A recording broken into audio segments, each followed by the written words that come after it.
अभिमन्यु महाभारत के महान योद्धाओं में से एक थे।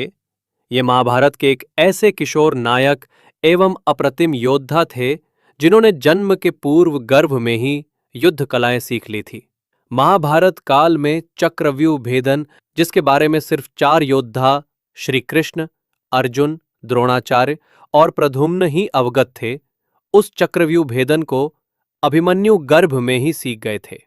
अभिमन्यु को चंद्रदेव के पुत्र का अवतार माना जाता है, जिसे चंद्रदेव ने मात्र 16 वर्षों के लिए ही पृथ्वी पर भेजा था। इस तरह उनकी मृत्यु पूर्व से ही तय हो गई थी।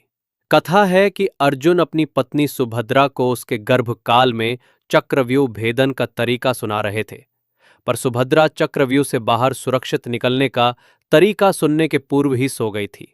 गर्भस्थ अभिमन्यु को चक्रव्यूह भेदने की कला तो ज्ञात थी, पर बाहर निकलने की कला से वह परिचित नहीं थे।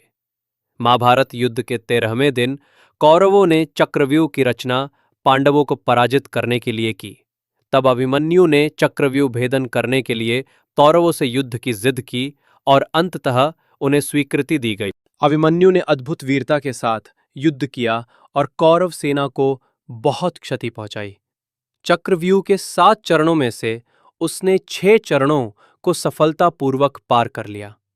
युद्ध में उसने दुर्योधन के पुत्र लक्ष्मण, रुकमारथ, बृहदबाल, शल्य पुत्रों एवं दुष्मनारा समेत कई योद्धाओं को मार गिराया। दुर्योधन अपने पुत्र की मृत्यु से अत्यधिक क्रोधित हो गया और सारे युद्ध नियमों को ताक पर रखकर 7 योद्धाओं को एक साथ अभिमन्यु से युद्ध करने भेजा, जिनमें द्रोणाचार्य, दुशासन, जयद्रथ, अश्वत्थामा, कर्ण, शकुनी, कृपाचार्य और वृषभसेन सम्मिलित थे।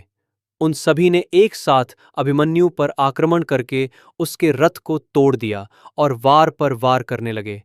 अभिमन्यु रथ के पहिए से स्वयं को आक्रमण से बचाते हुए वीरता से युद्ध करता रहा। जयद्रथ ने पीछे से भाले से आक्रमण करके अभिमन्यु को घायल कर दिया और अंततः अभिमन्यु पराक्रम से युद्ध करता हुआ वीर गति को प्राप्त हुआ। संपूर्ण महाभारत में महाअनीति का ये सबसे बड़ा उदाहरण है। इसी तरह की अन्य ज्ञानवर्धक जानकारी हेतु चैनल को सब्सक्राइब करना न भूलें।